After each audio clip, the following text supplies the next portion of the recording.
So one of the ways of giving positive feedback, still critical in that it really points out and has movement and change in behavior based on the feedback that you're giving, is to do what I call blossoming someone.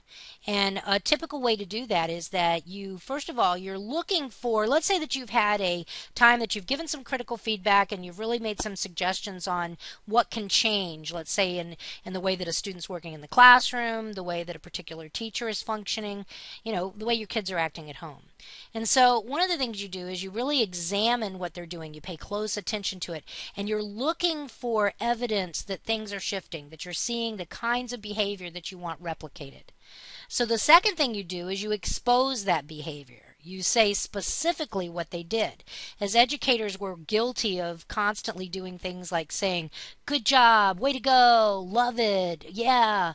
And that really doesn't do anything to change anything. I can remember as a child in the 4th grade hearing my teacher walk by and say, way to go, Cheryl. And me thinking, oh my gosh, what was it I wanted again? Was it that I had a clean desk? Was it that I was quiet? What was it? Was it the paper that I turned in? So you want to expose specifically what they did.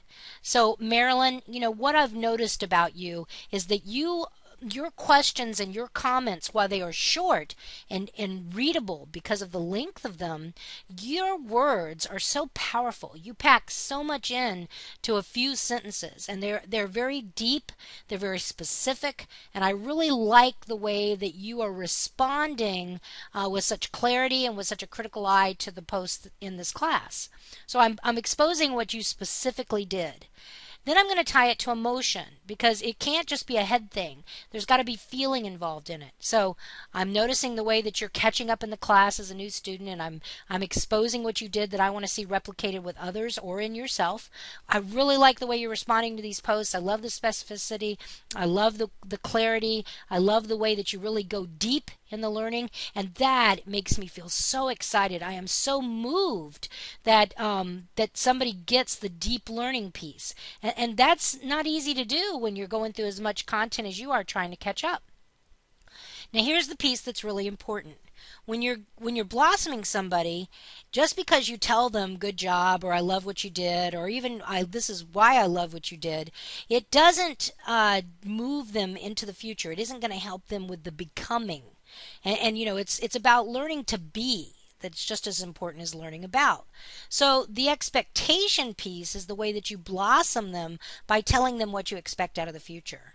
So I'm watching and I go, Marilyn, I got to tell you, I've really been watching you, and the way that you're responding to the post inside the Ning environment is absolutely incredible. It's got me so excited because while you use just a couple sentences, the depth and the quality and the clarity of the sentences, I mean, you go right for the meat or the heart of the argument. And that just makes me feel incredible. It also makes me very hopeful because I'm not seeing a lot of deep learning in online spaces. So I really am feeling hopeful, and I got to tell you what it does is it really helps me to know that you are going to make an amazing online teacher, that you are the kind of instructor that's going to understand how to pull the best out of people and how to really pull more from people. And if I could right now, I'd just give you a big old hug. So that's blossoming. That's a way to give feedback where you really do more than just say good job, way to go, love it. And it works really well.